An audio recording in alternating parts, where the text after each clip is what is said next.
ऐसे केसेस में कानून मुजरिमों के साथ क्या करता है? हमें तो शुरू से अपराधी मान लेंगे।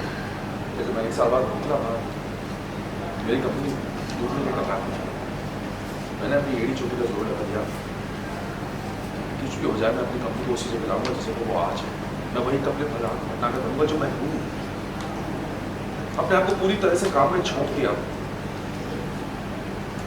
ताकि वो ट्रॉमा मुझे छू ना सके। बहुत मुश्किल होता है मगर ये जिंदगी को दोबारा से शुरू करना आसान नहीं होता है। और उस दिन अचानक आपके घर पे मैंने मोनिशा को देखा। मैं डर गया था, घबरा गया था, मुझे समझ नहीं आ रहा था मैं क्या करूं। अचानक इतने सालों बाद वो कहां से मुझे दिख गई, वो भी आपके घर पे। मैं समझ नहीं पाता मैं कैसे करूंगा, मैं आपको क्या बताऊंगा, कहां से शुरू करूंगा, कहां पे खत्म करूंगा।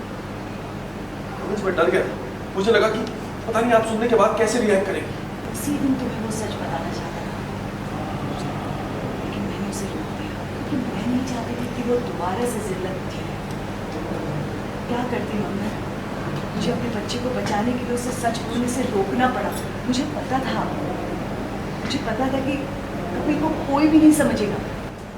सब उस नौटंकी की बात मोनिशा की बात समझेंगे। वही हुआ जिसका मुझे डर था।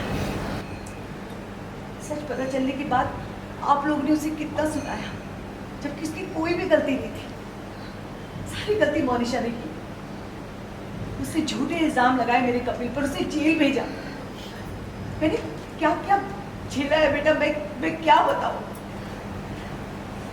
मेरे बेटे ने मुस्कुराना, मेरे बेटे ने हंसना, यहाँ तक कि अपना जन्मदिन मनाना तक छोड़ दिया था। गलती मेरी है बेटा, नहीं गुनहगार। मुझे माफ कर दो। ये क्या कर रही हैं आप माँ? बाई कभी बच्चों के आगे झुकती नहीं है।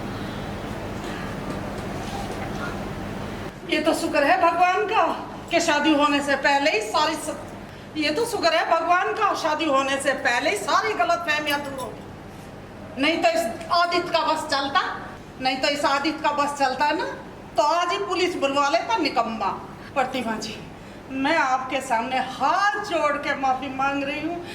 मैंने पता नहीं गुस्से में आपको पता नहीं क्या क्या कह दिया। मुझे आपके ऊपर ऐसे इल्जाम नहीं लगाना चाहिए था, पर मैं क्या करती, आखिर मेरी बेटी का सवाल था। पर अब मैं बहुत खुश हूँ प्रतिमा जी, जो भी हुआ कम से कम सबके सामने आ गया, सबको साफ साफ पता चल गया।